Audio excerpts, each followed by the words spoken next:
Hello. Happy Sunday, everybody. And, well, I opened Pandora's box. I started doing the HL stuff, at least for Time Zone 1. I was extremely sleepy last time, I swear. I actually probably nodded off during the stream at some point. But I'm a little better now today. And I'm gonna go through paper 2. Of course, you know, I hate HL stuff just because it's difficult. And I don't want to think about it during stream time. But it's for the greater good. So anyways, I'm gonna get this over with ASAP. And then as you can see, I still have to unpack stuff. Okay, this question was done on the SL one, so we're gonna skip that. This sugar bag one, I think, was also on the SL one, so we're gonna skip that. This Ferris wheel question, also on the SL one. So again, just go to the YouTube channel, I guess, if you want to watch it. Or on the VOD if it hasn't been deleted yet. I'm only doing the HL stuff. This one was on the SL. This one is also on the SL. Now we get to HL.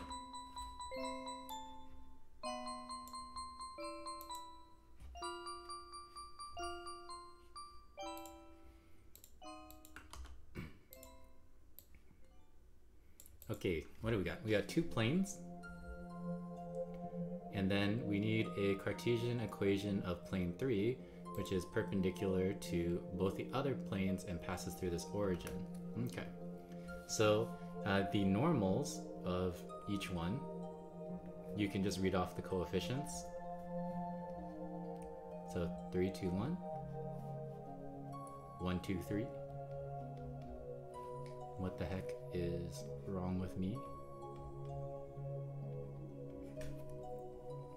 So the coefficients of x, y, and z are your normal vectors of each plane. So what we can do is we can find the normal vector of the third plane by taking the cross product of these, because the third plane needs to be perpendicular to both the others, which of course means that their normals are also perpendicular to each other, or normal 3 is going to be perpendicular to the first 2 normals.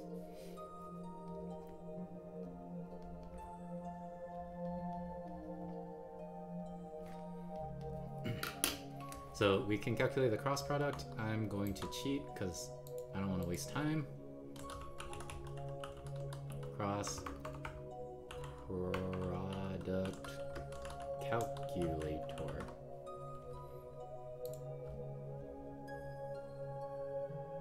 Ew, I don't like that. Sure, okay. So 3, 2, 1. And then I think it was 1, -2, 1. Yeah. Okay, go. So 4, -2, 8.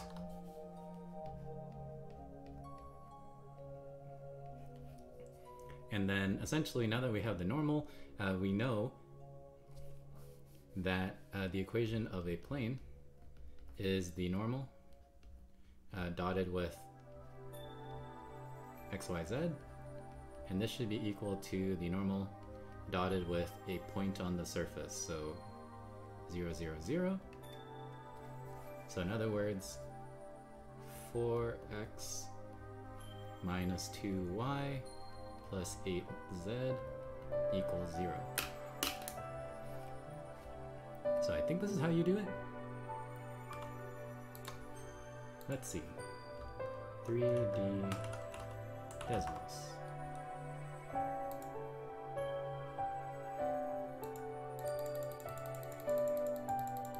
What the heck is all this? I just want to use the 3D graphing calculator. Okay, we're using GeoGebra. So I just want to double check this. So 3, 2, 1.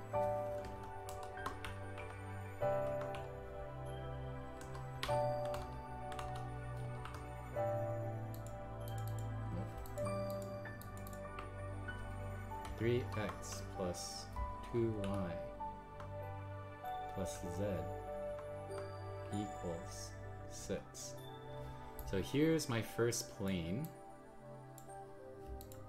And then... Oh, Olsen excessive. Thanks for an actual subscription. Oh wait, no, Prime subscription. Good enough. And then I'm just double checking my work here. Because even though I teach HL... Oh my god, okay.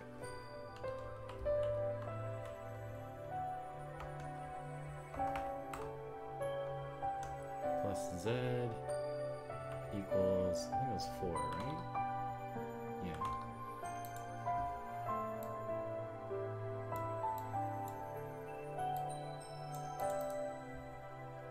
Okay, so here are my two planes. And then let's just double check and see if the plane that I have is perpendicular to both of them. So 4 minus 2 and 8. So 4x minus 2, 4x minus 2y plus 8z equals 0.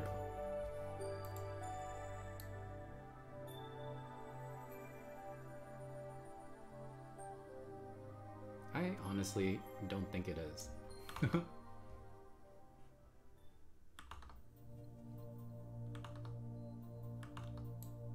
Because if it was perpendicular to them, then it would... Does that look perpendicular to you? It doesn't to me.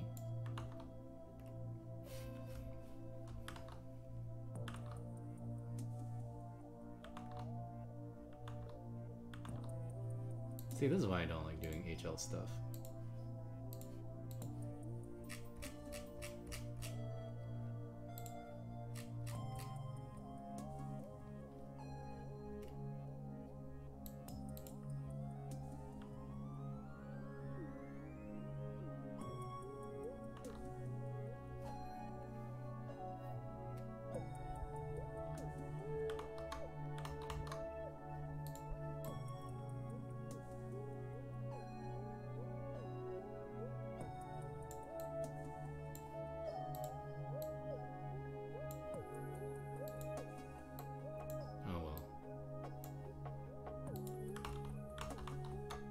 Let's just keep going.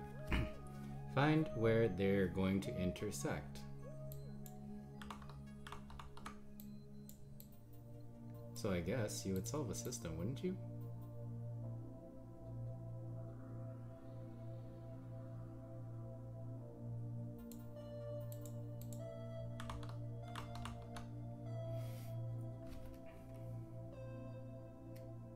I believe you'd solve a system.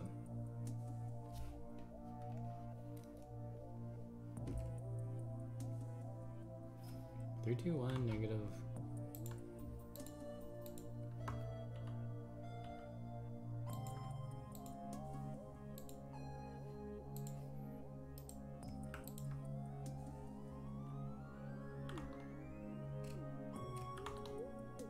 Oh, it's negative 8, shoot. I wonder if that's gonna make it the right thing.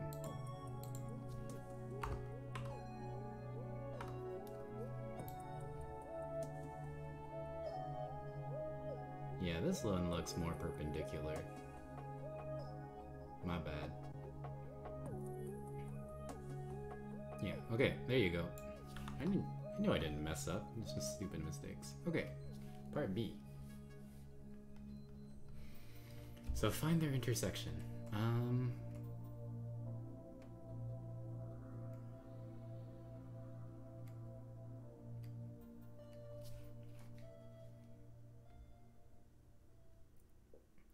Well, essentially, you have 3 equations, right? You just solve the system.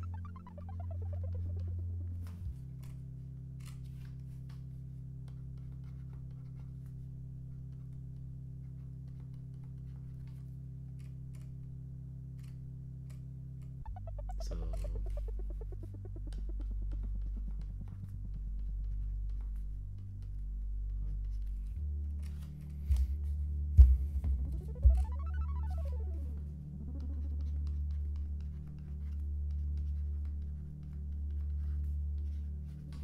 So we would just solve this system.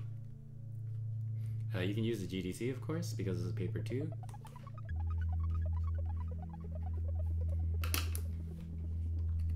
And I believe most GDCs have a system solver. Otherwise, you would have to use like Gaussian elimination. Of course, I'm gonna skip all the, you know, route kind of tedious work.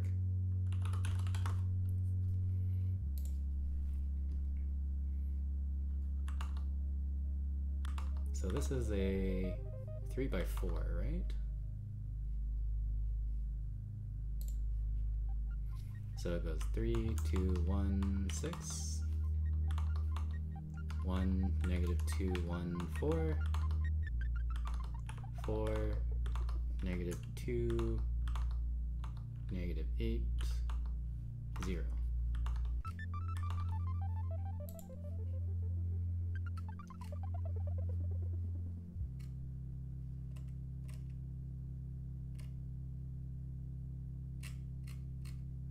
Oh, oops.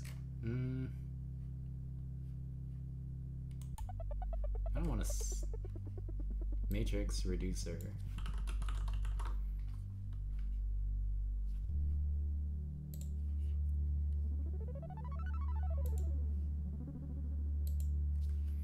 Three, 2, 1, 6, 1, negative 2, 1, 4,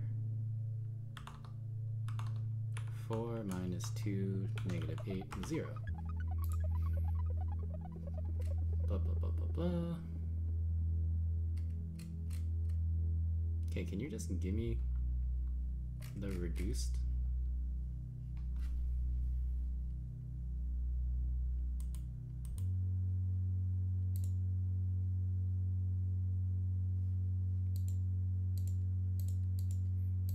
This probably takes more time than me actually doing it the long way.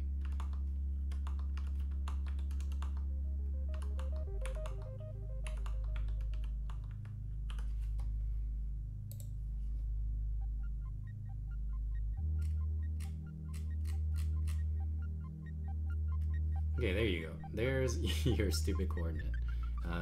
41 over 21.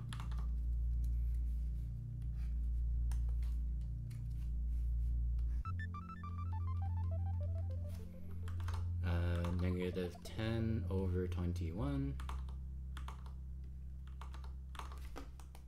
23 over 21. There you go. Whatever.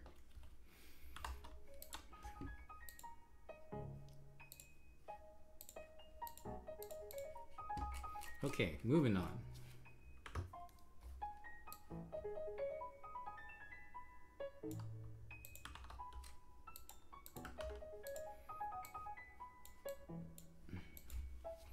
Okay, we have a continuous random variable, density function, blah, blah, blah. You have k, and then you need to show that this is going to be an equation. So because you know this is a probability density function, then that means that as you take the integral over the domain of your function, which in this case is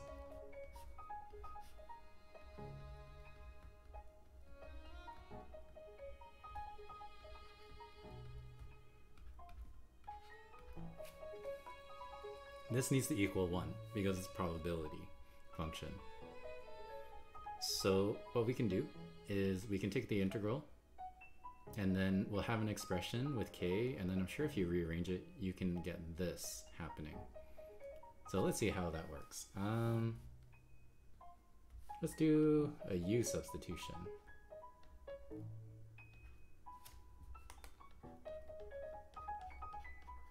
And say that this is u. So then du is 2x. So x is half of du. And then what we have is we have our boundaries. So the lower boundary for x was 0. If we plug it in, the lower boundary for u is k. And then likewise, the upper boundary is k plus 16. So what am I going to get? 1/2 over 1 and then essentially u to the power of 3 over 2 du.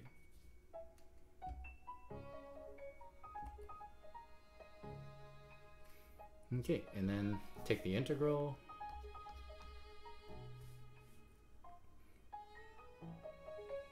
What is this supposed to be?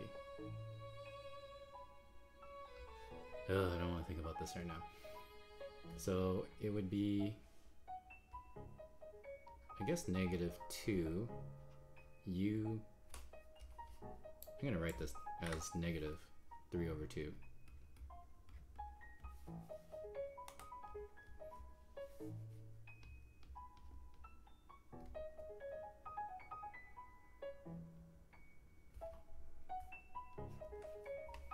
Okay, I think it's this, right?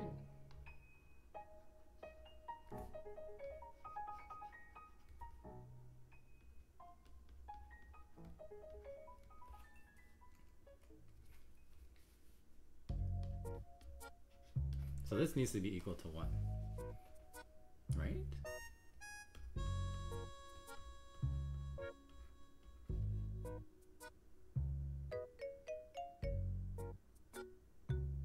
Sure.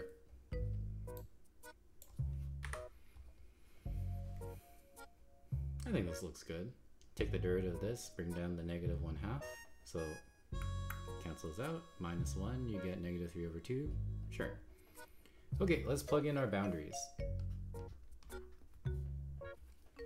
Actually, this will cancel out and you'll just get a negative. So we have negative k plus 16 to the negative 1/2 plus k to the negative 1/2 equals 1.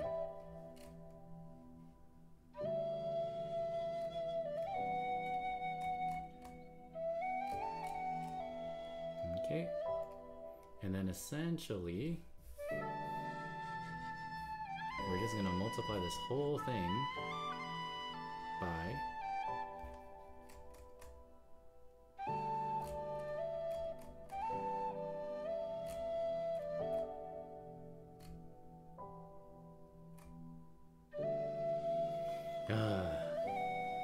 I'm being too lazy for my own good, and I'm making this harder for myself.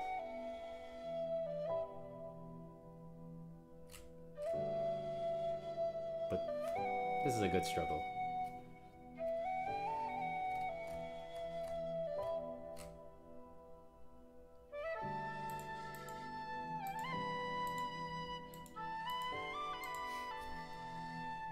Okay, we're going to multiply this by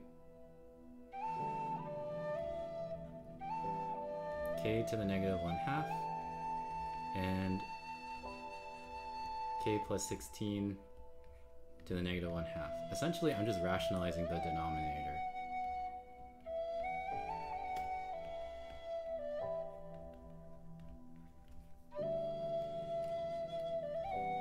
So if I were to multiply all of these, what do I get? Is this even the right way to do this?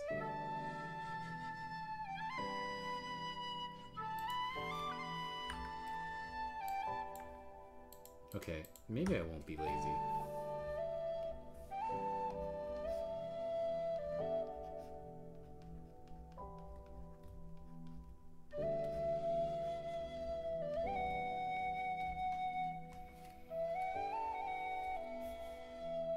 Okay, multiply everything by root k.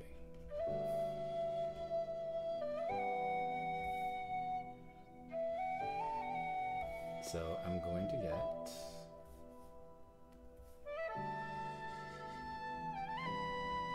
negative root k over k plus 16 plus 1 equals root k. And then multiply everything by k plus root k plus 16. So I'm going to get negative root k plus root k plus 16 plus root k plus 16. And I think that's what they wanted you to show, right? Yeah. Okay, and then we find the value of k. So in part B, we solve this. You can use an equation solver. You can do basically anything you want, right? Because this is a paper 2.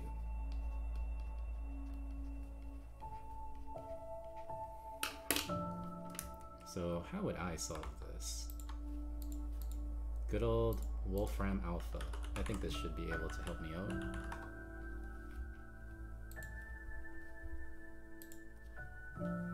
So what was the equation? Okay, 16 plus k to the power of 1/2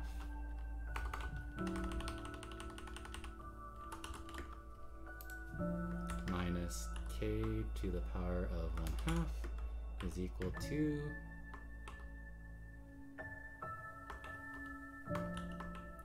k plus 16 to the power of 1/2, something like this.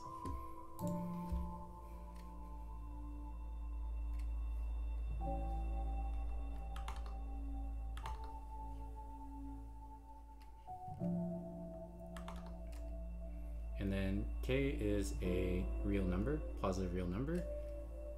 So I'm pretty sure you'd only get one solution, this one here. 645.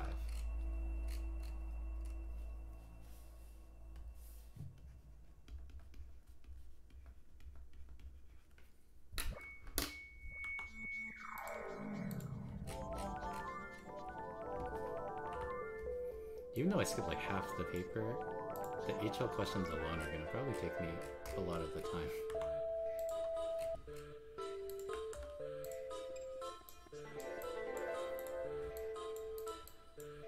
Okay, consider the complex numbers here.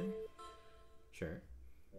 And then find the modulus. Okay, so the modulus of ZW should just be the product of the moduli of the two complex numbers. So this should just be 16. 2 times 8, right?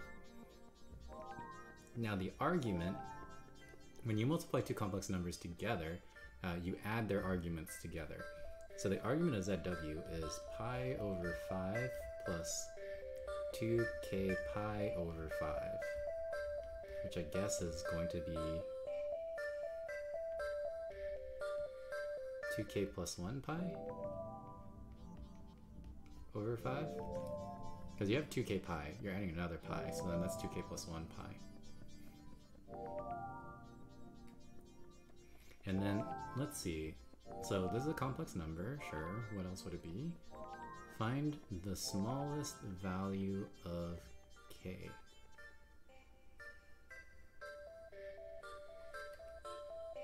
And then for the value of k found in this, find the value of ZW. Okay.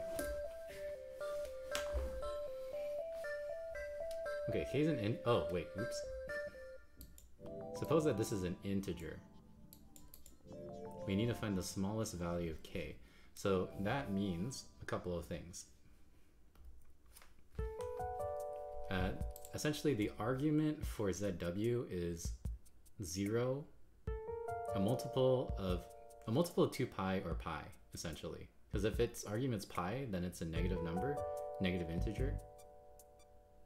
And if it's a positive integer, then the argument has to be a multiple of 2 pi. So let's just see. 2k plus 1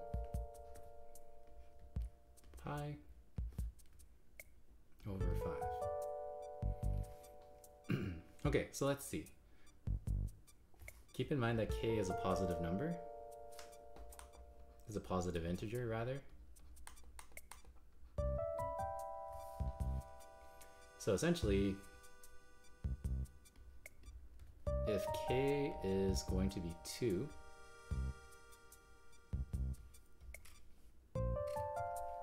then what happens is the argument becomes, well, 5 pi over 5, which is pi, which means that ZW is going to be, on the negative x-axis. So it's going to be a negative integer. Okay. And then find the value, for the value of k you find the value of zw. Okay, so then basically zw is going to be 16 times cis pi, right? Isn't this just 16 then?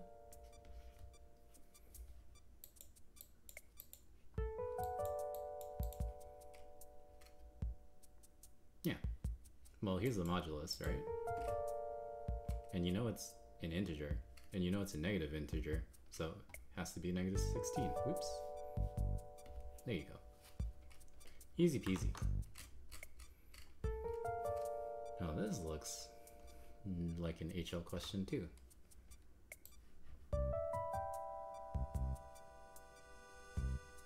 I'll copy up to question B. Oh, that's all of it.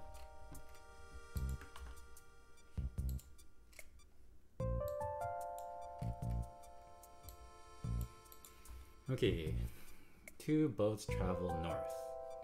Initially, boat B is here, 50 meters from boat A. The distance traveled by boat A and boat B are x and y meters respectively. Okay. The angle is a radian measure of the bearing of the boat B from boat A, sure. Okay. So this one and this one show that y is equal to x plus 50 cotangent theta. Okay, that's easy enough.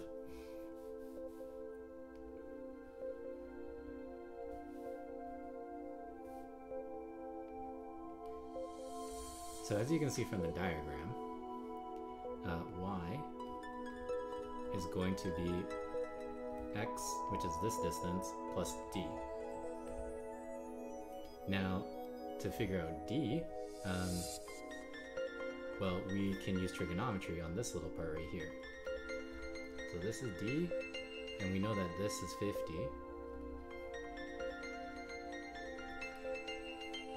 So in other words, we have tan theta is 50 over d, or d is equal to 50 over tan theta, and then of course dividing by tan theta is the same as multiplying by cotangent theta. So then there you go, show that, 1 mark, easy peasy. Now, at time t, the following conditions are true. Boat B is traveled 10 meters further than boat A. Boat B is traveling double the speed of boat A, and then the rate of change of the angle is this amount of radians per second. Then we find the speed of boat A at time t. Burblord, thanks for the follow. Okay, so this seems like, to me, a related rates question. So a couple of things. Boat B, which is this one, travels 10 meters further than boat A. So y at the time, so at time t, the y value is 10 more than the x value, because x and y represent the distance the boats are traveling. Boat B is traveling double the speed of boat A, so in other words, we can say that dy by dt is 2 times dx by dt. So this is the rate of change of the distances, so it's the speed of the boats. And then of course we also have the rate of change of the angle, so d theta by dt is negative 0.1. And then we need to find the speed of the boat at time t. So we want to find dx by dt. This is what we want to find out. Okay. So we're going to take that formula we have that relates all of our components together.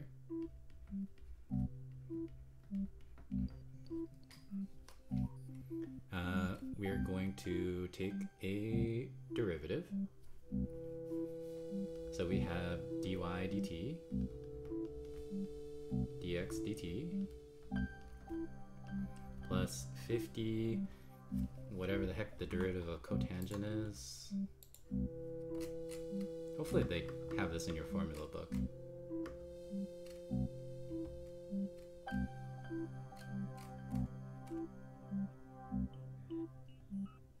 So negative cosecant squared.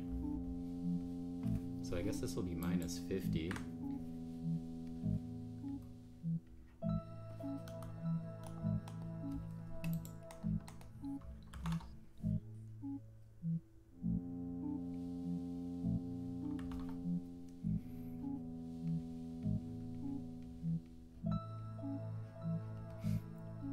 And then chain rule d theta by dt. Okay, we can make a substitution because we know that dy dt is twice as fast as dx dt.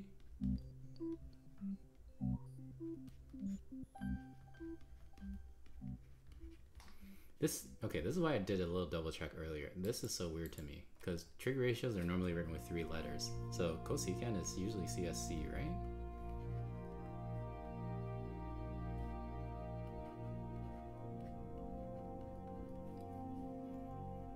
Okay, isolate your variable. So if I move that over there, I'm going to subtract a dx dt. So here we go.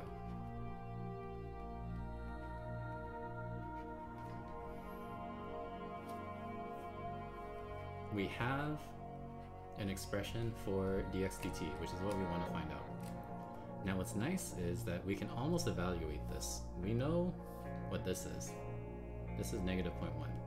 The only issue is we need to find out what theta is. So we're going to have to go back and use this piece of information here to help us solve for theta. So we're combining these two together. So what you're going to get is, to find theta,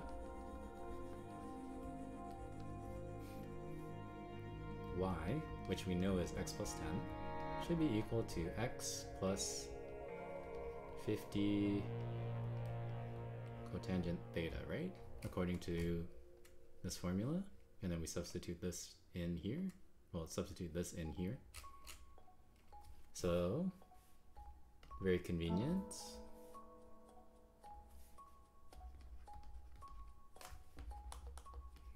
That means that cotangent theta is going to be whatever this is.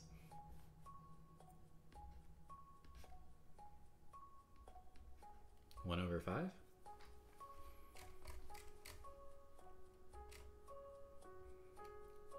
Okay.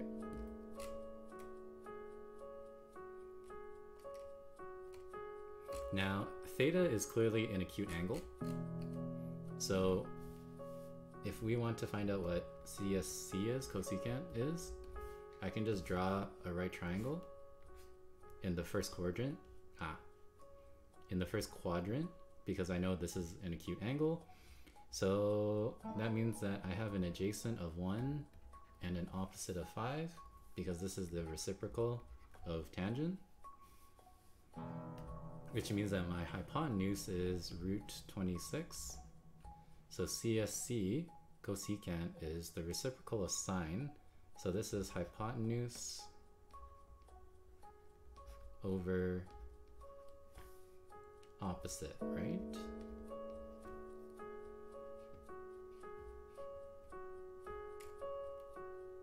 Okay, so now I know what this whole thing is. So we didn't even just find theta, we found the actual whole ratio. So now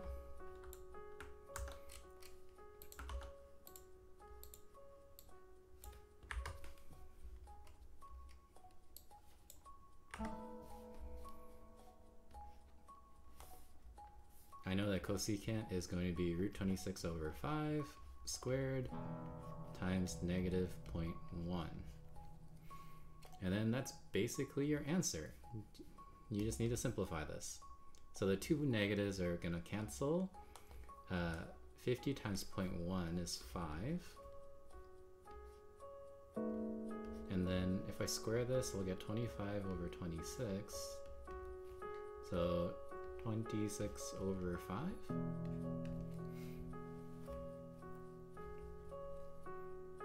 Sure. Okay, then we did this question. This was the final question on the SL test. So I'm just gonna do these last two.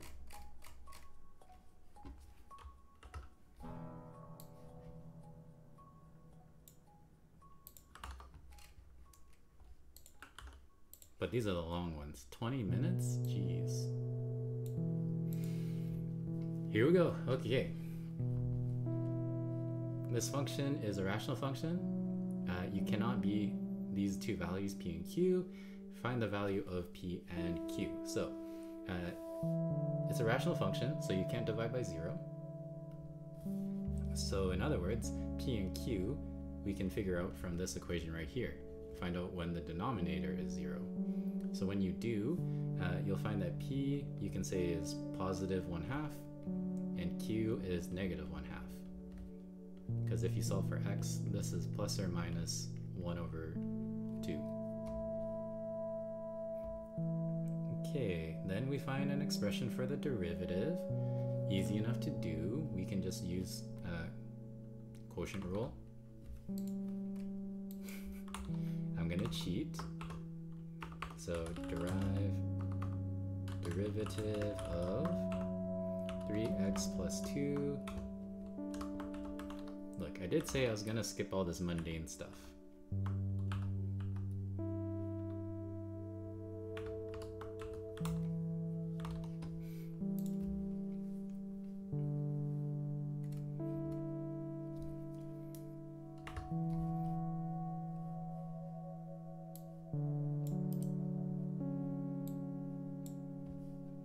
Just use the quotient rule. You're an HL student, I guess, if you're watching this and you're interested in it. So you know where this came from. So there you go. There's f prime. Now, let's see. The graph has exactly one point of inflection. Find that inflection point.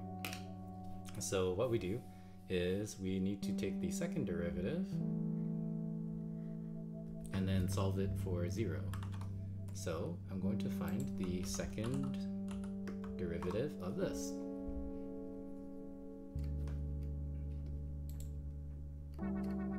Why are they giving it to me in such an ugly way?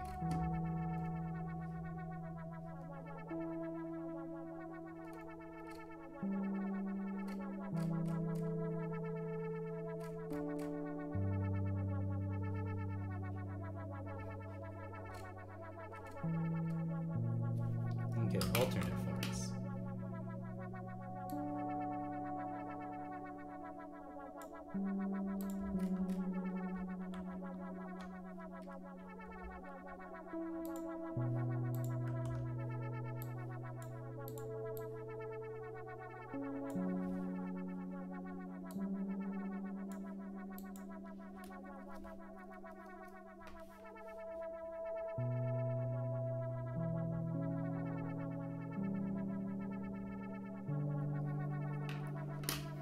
Okay, so to solve this for the point of inflection, we need to solve the second derivative at 0. Luckily, like I said, we have a GDC, so we can literally just graph this or use an equation solver. So what I'm gonna do is, I guess I'll solve it.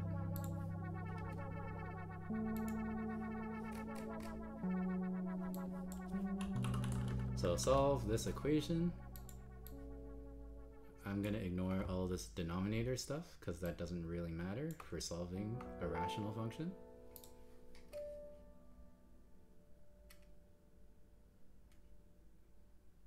And as you can see, we have one real solution, which is right here.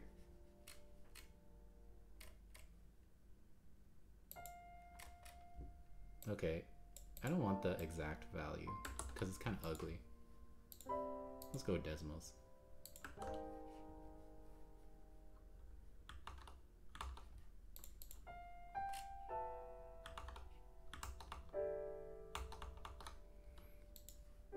So there you go. 160. 1.60.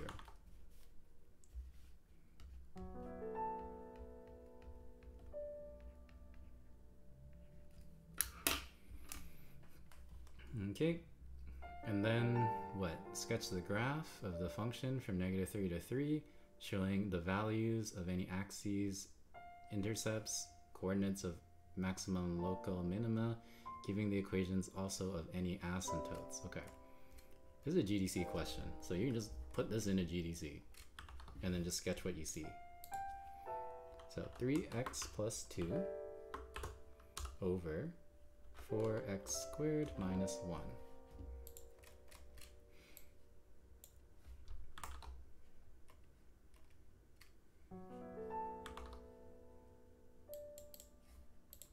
So as you can see, we have a vertical asymptote at our non-permissible values.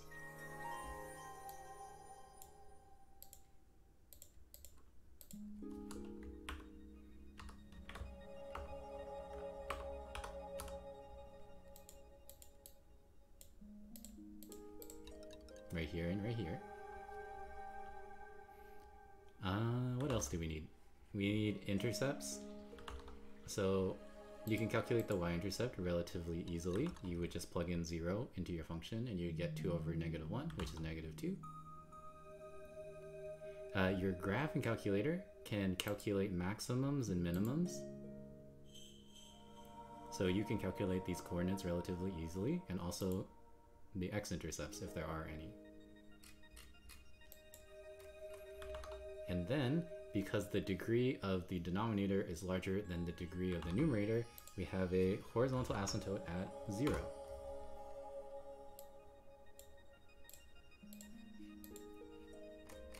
So your graph should look sort of like this. Okay, now we have a function g, which is the reciprocal. Find all the equations of the asymptotes of this function. Okay. So part E. So we have a vertical asymptote at x equals -2 over 3. And of course, you can always graph this as well to get a better picture of it. So 4x squared minus 1 divided by 3x plus 2, I think it was.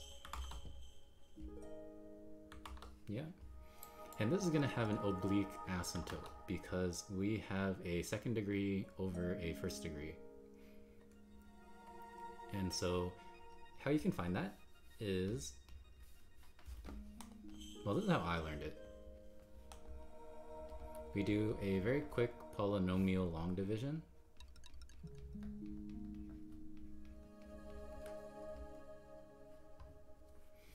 So you're going to get 4 over 3x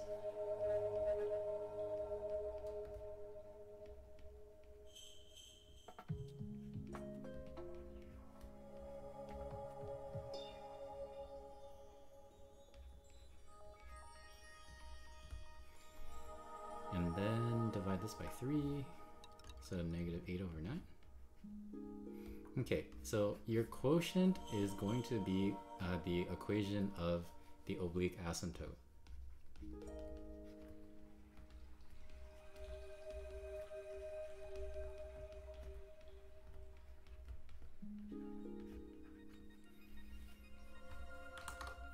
So let's just double check and see if that looks good.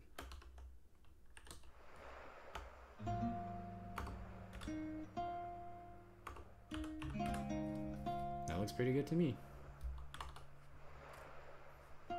Okay, and then considering the graph this one minus this one, or otherwise solve for when this one is smaller than that one. Okay, easy.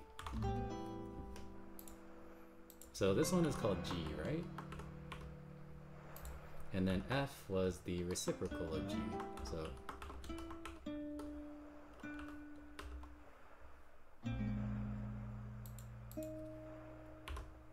dead chat, yeah, I know.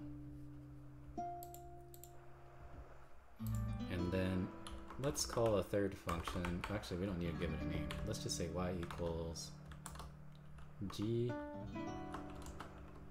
minus f.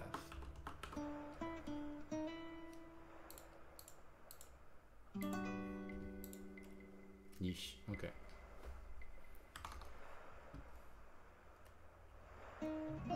Okay. So we can just graph this in any sort of GDC. So here's mine. And then considering this graph, where g is subtracted from f, we need to find out when f is less than g.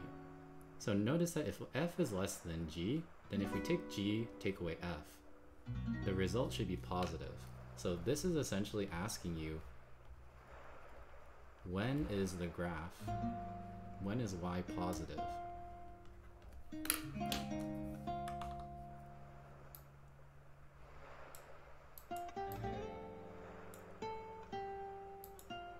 So as you can see, there's a few things we need to keep in mind. There's some asymptotes involved.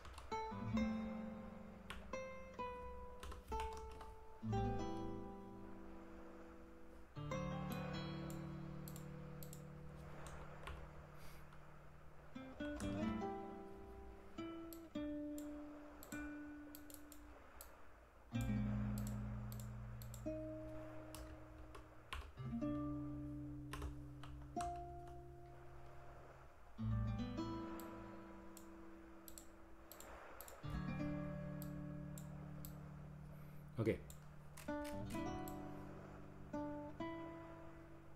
So where are all the intervals where y is positive? So as you can see from this one, it's positive between -1/2 to 1/2. So from -1/2 to 1/2. It's also, the y value is positive from 0.132 onward. So 0.132 and onward. And then also it's going to be positive from this coordinate right here, which is -569, all the way till the asymptote, which is the other asymptote, which is -2/3.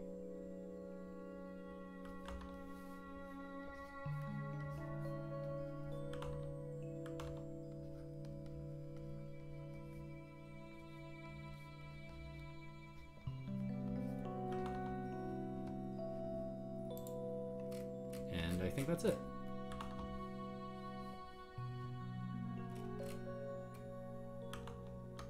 Nice. Easy peasy, at least with Desmos.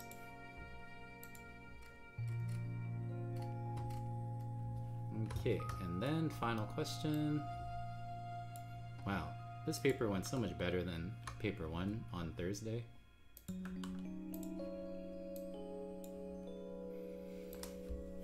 Okay, some function has a derivative like this. This function can be written in this form. So we need to do a partial fractions breakdown.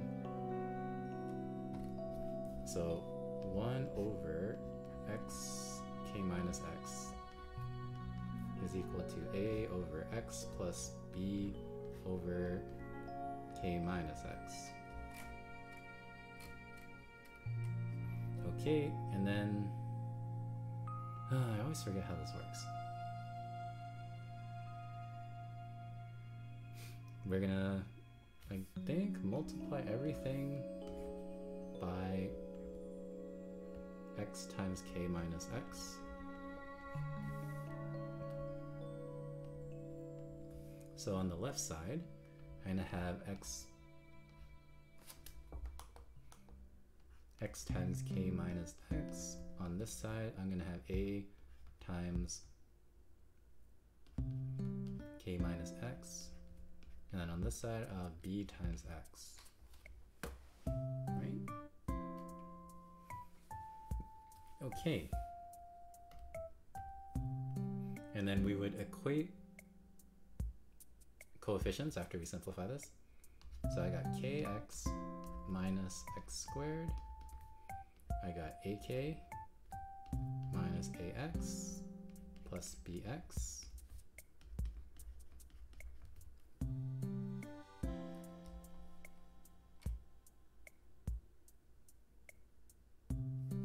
No, wait a minute, this is just 1. So 1, 1, 1.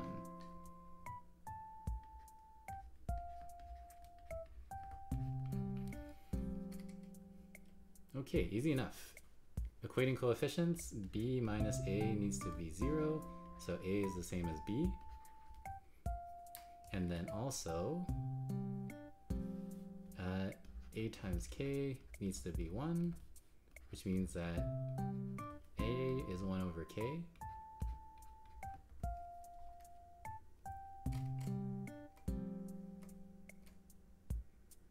And then, there you go. And then a is equal to b. So these are both 1 over k. Nice. Hence, find an expression for f of x. Okay. So if we wanted to find an expression for the actual function, we would take the integral of f of x. Oh, f prime of x. Now, of course, that's why we did partial fraction breakdown.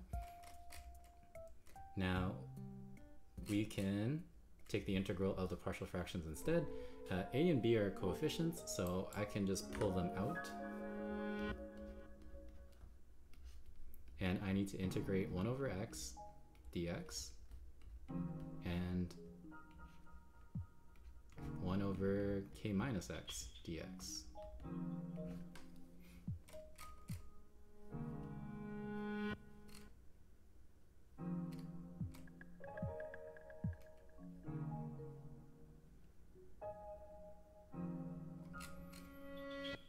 Okay.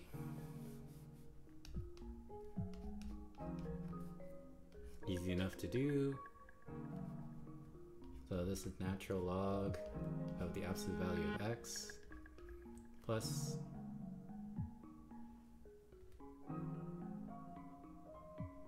I guess the negative minus the natural log of k minus x like this plus c.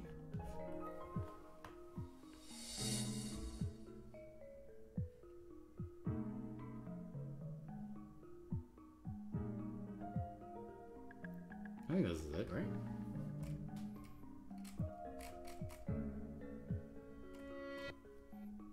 Okay, and then what?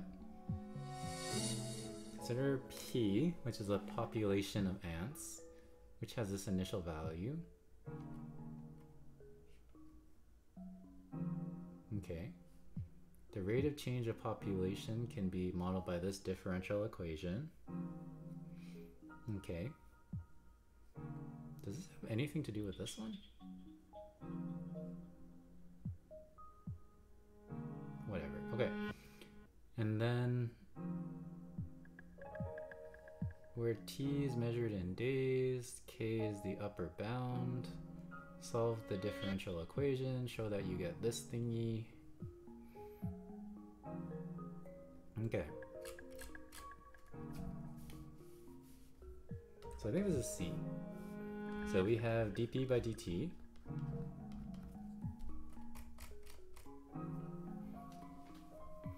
And then it's pk minus p5k.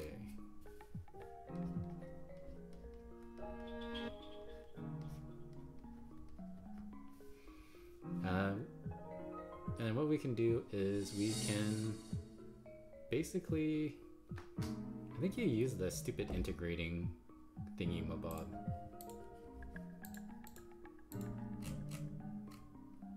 This thing, integrating factor.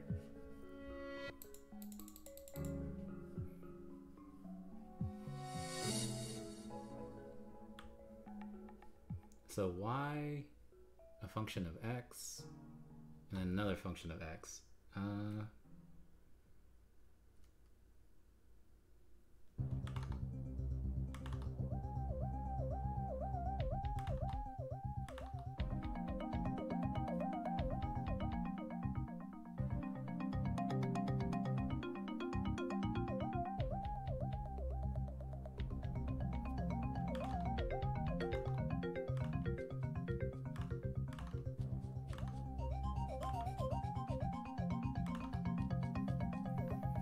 Can you?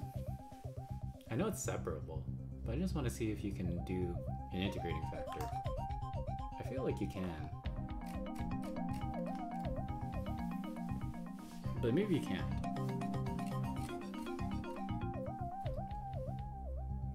This is sad, because I just finished the course on this stuff. Okay. Well, it's separable, so let's just separate it.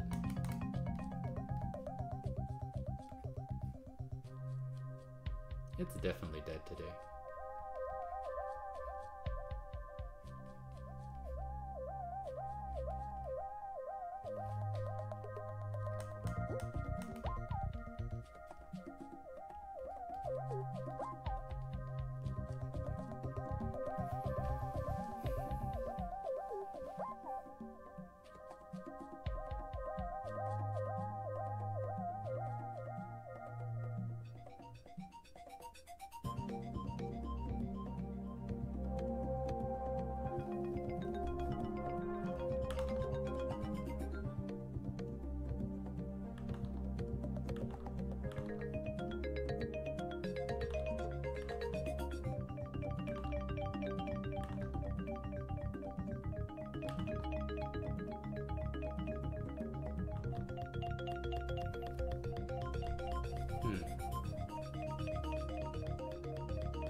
Okay, I'm getting all hung up on the integrating factor. I think of it too much.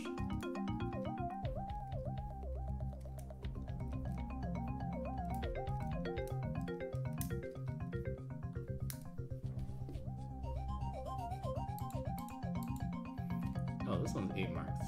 Okay, so it's hard. I guess you should take the integral of this, but this is kind of difficult to take the integral of. Oh, no, it's not. We already did it. Okay. Integrate this. Oh, I guess that's why they had to impart whatever. Okay, so this we already know is something because we took this one.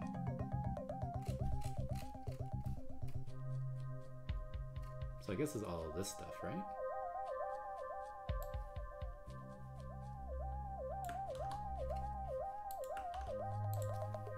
And then I can ignore the constant, I think, maybe? Let's just keep it in case. And then on the other side, this is just t over 5k plus c.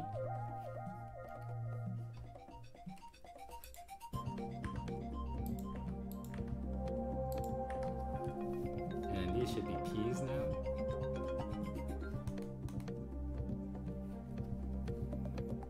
And then solve for p, right?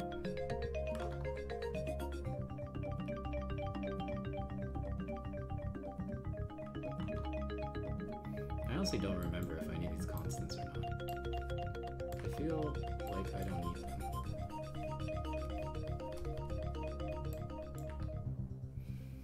Okay, so we have natural log p minus natural log k minus p is equal to t over 5.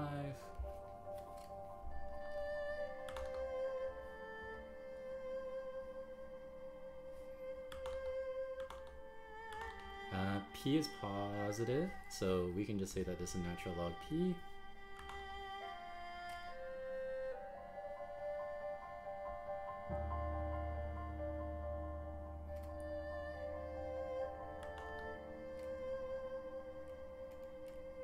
Oh, let's just add a plus c here, and then we'll deal with it later.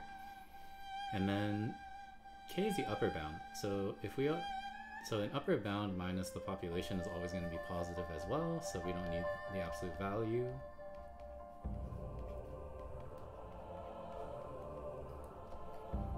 Okay.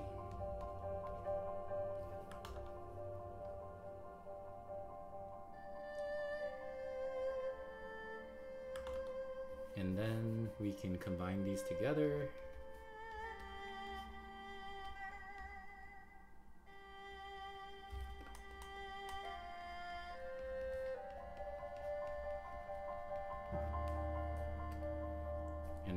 convert to exponential form.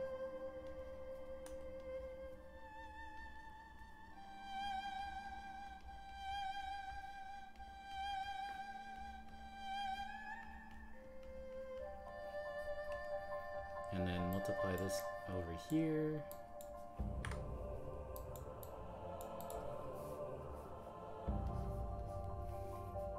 Multiply in the e.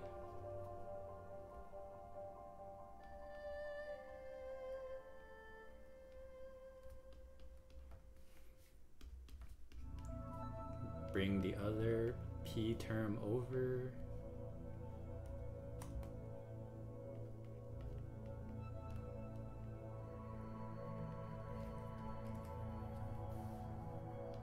Factor out p.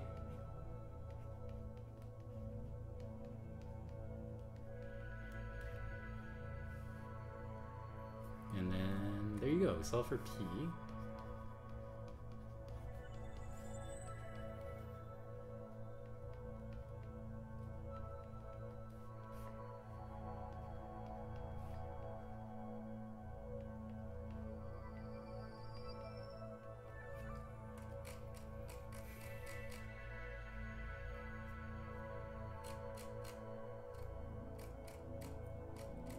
And then the last thing is we know that the initial value is 12,000.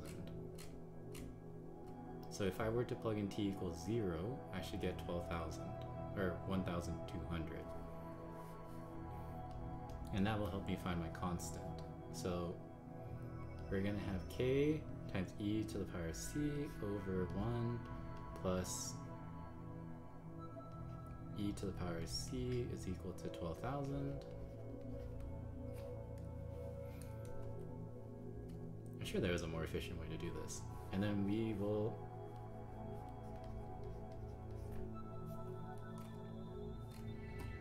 solve for c. So you got KEC equal to 12,000 times 1 plus EC.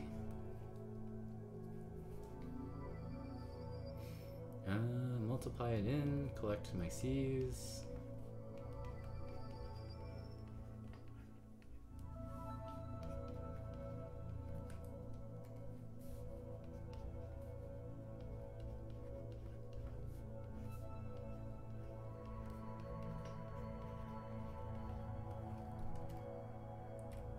Move this over and then factor out the EC. So C is the natural log of 12 over K minus 12. So natural log of 12 minus K minus 12. Sure. So I'm just splitting this up into individual natural logs. Then I can substitute it into this expression.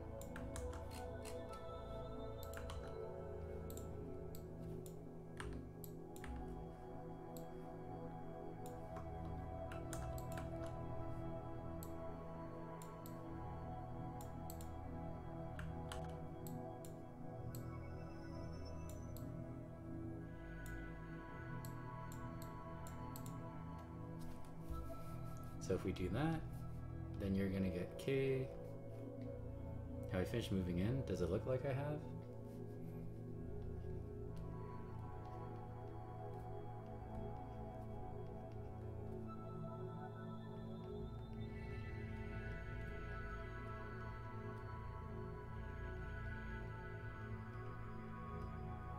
I'm slowly making progress. Yeah. Well, this is relaxing video game music for sleep.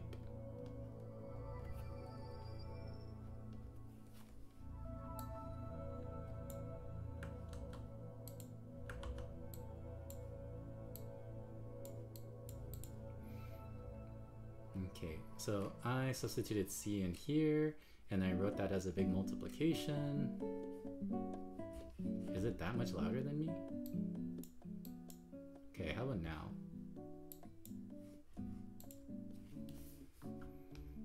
Okay, then we got k e to the t over 5. We got 12,000. And we got k minus 12,000. And then down below, got 1 plus the same thing. Why did they make this so long and complicated? I don't even remember what I'm supposed to make this look like.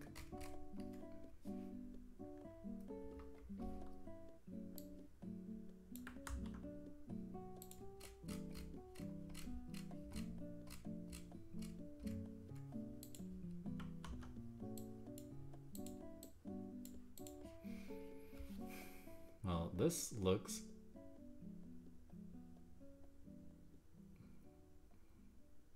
doesn't really look like it.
Well, I mean, seems alright so far.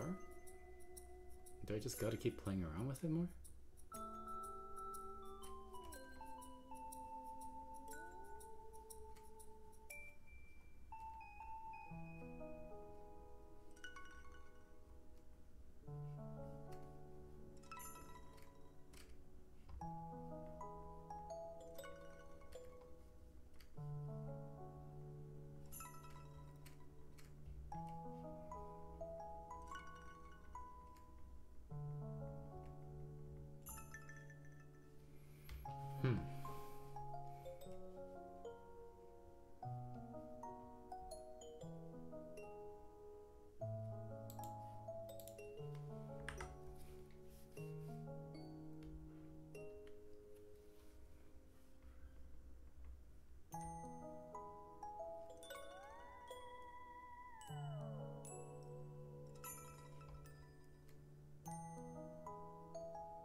Okay, well, here's the 12th out. If my math is right, which I don't know, then all I need to do is just manipulate stuff. So here's the 12,000k.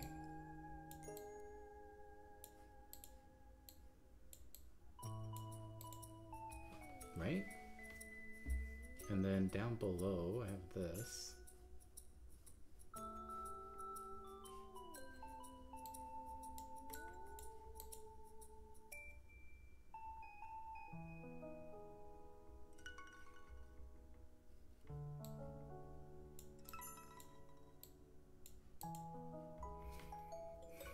Okay, well, if it says that I don't need these two things, then I guess I'm gonna divide numerator and denominator by e t over 5. So this will cancel that out. And then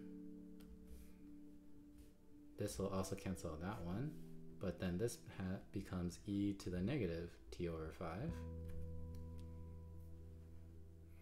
Okay.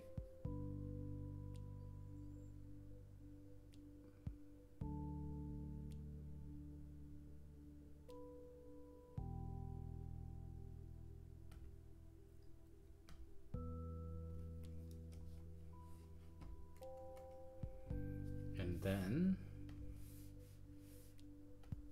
I need to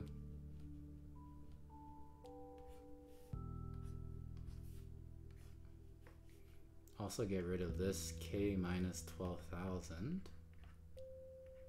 So I guess I'll do it over here too. So that cancels out that one.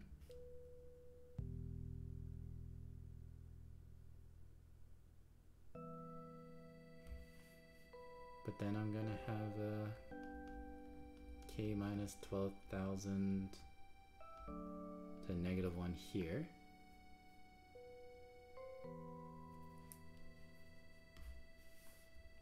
So I have almost the same thing.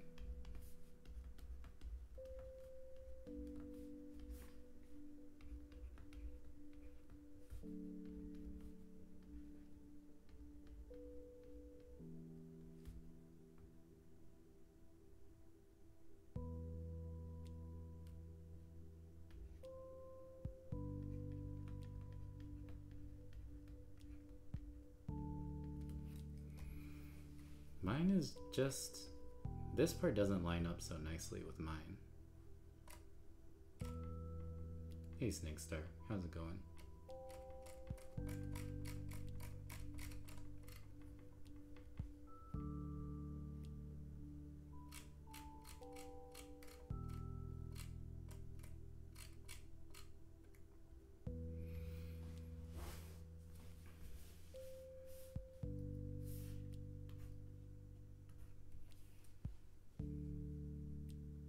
Pretty good. I guess your summer started, hey?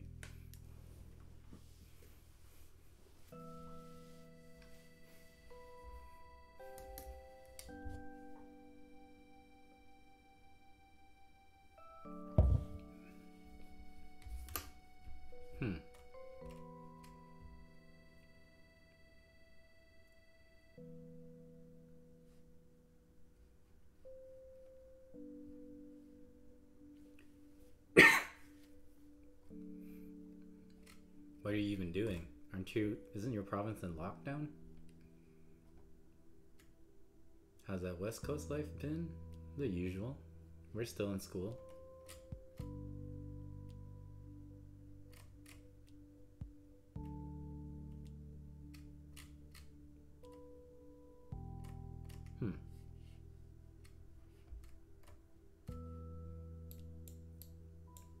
Yeah, I don't know.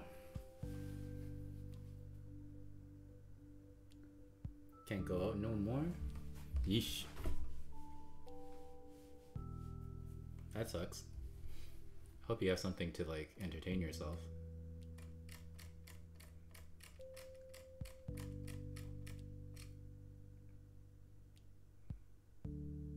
Okay, well whatever. I got most of this. There's probably some small mistake somewhere that I'm messing up on. Naruto? Oh man. Are you skipping the filler or watching the filler?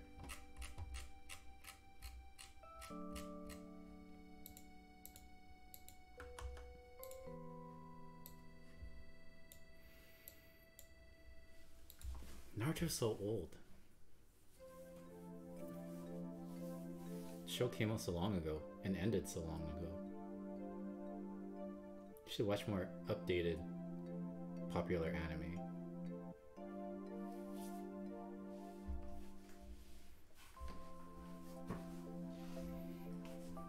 Oh well, let's just move on, because I got most of this. I'm sure it's a silly mistake somewhere. Okay, at population T, the colony has doubled. Find the value of K. So in other words, the initial population was 12,000, I think. Right? So if it doubles, it should be at 2,400. 2,400 or whatever I said. Not 12,000, but 1,200. And then it'll become 2,400. So P at T at 10 should be 2,400.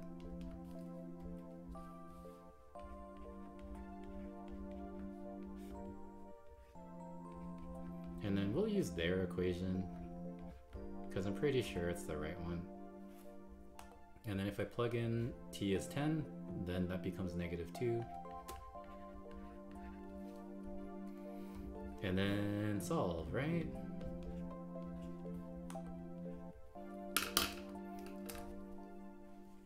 Lots of ways to solve this.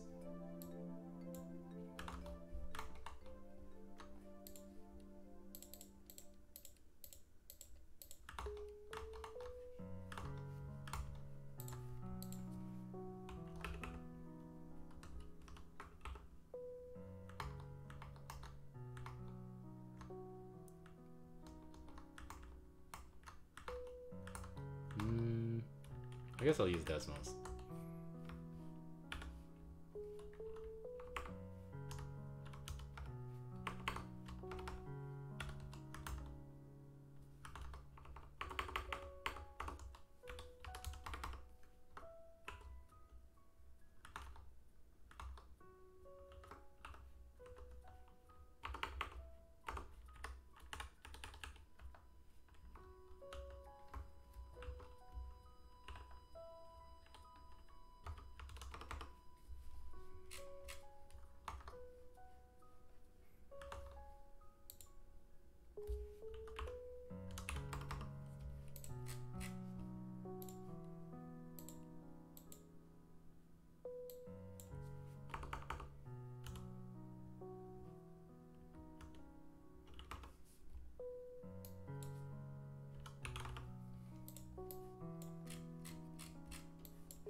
Whew, okay, solve the equation. So the value of k is quite large, which makes sense because this is the upper population, right? So it's 2850 if we round it to 3 sig figs. Oh, they want 4 sig figs. Jeez. Breaking the rules here, IB. Okay, 2845. And then find the value of t when the rate of change of the population is at its maximum. Okay, so we want to find the rate of change at its maximum.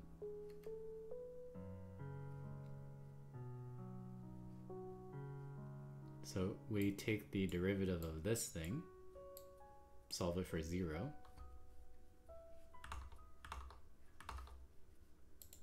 And all of that you can do on a graphing calculator. So let's call this a function. And then it's p, well I guess that's x, times k, which we just found out finally is 2845 or something.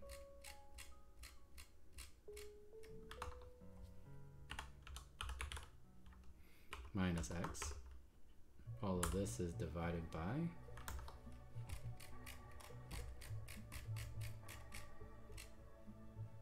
5 times k. So 5 times 2845.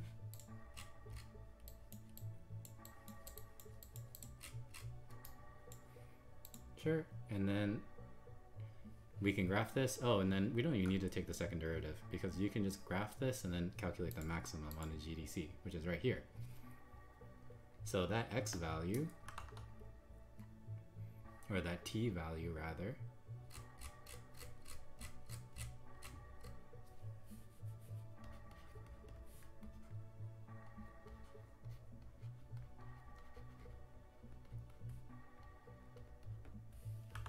is at this time.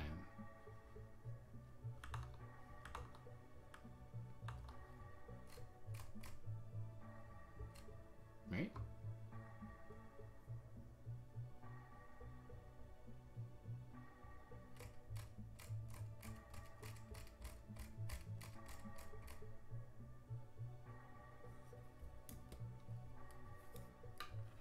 Oh wait, no, that's not. Oh, it's at this population. And then at this population, we need to find out what time this is at. So this is population.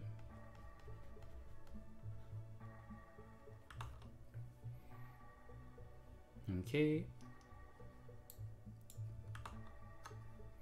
And then we can solve for when this population is at that population.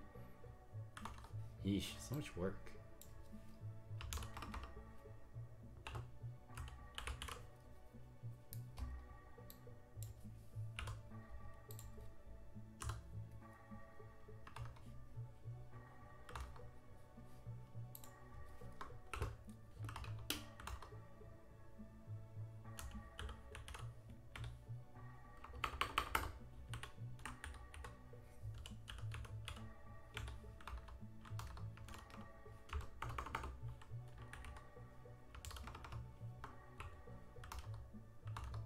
Oh, gotta sneeze. Excuse me.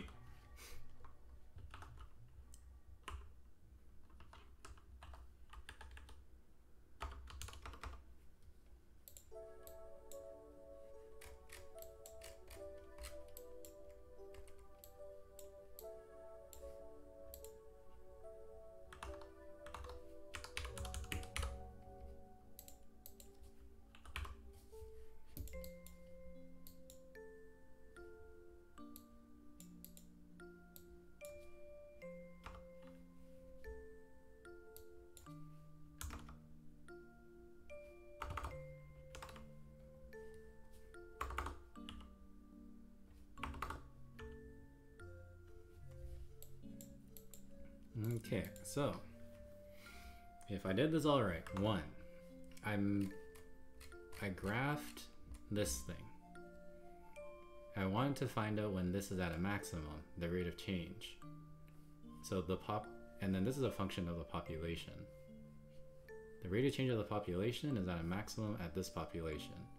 Then I graph this population function with respect to time. I solve for when it's equal to that maximum whatever. So apparently it's at this time, 0.631.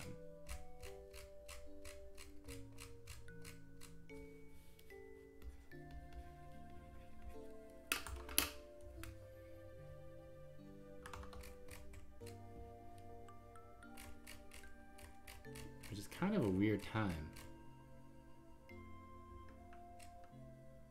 because it's measured in days. So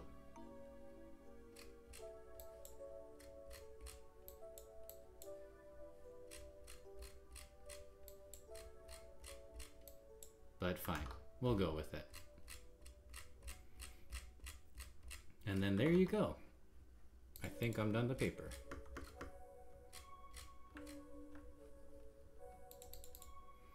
Not bad. Aside from that little hiccup, that I can't quite get the function that they want to get. But that's okay. I'm sure, again, the process that I did was correct. And then there's probably just some stupid small mistake. And this Lewis dude is still ghosting me. Actually, I haven't even responded back though. So, would you consider that ghosting?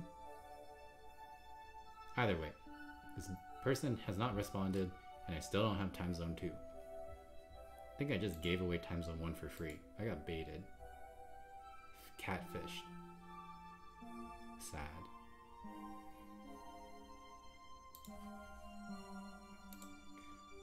Well, that's it guys. I'm gonna end the stream. Thanks for watching. I guess Thursday I'm gonna go over HL's paper 3, and like, I really don't want to, but I guess I will. Okay, well, have a good night. See you all later. Bye-bye.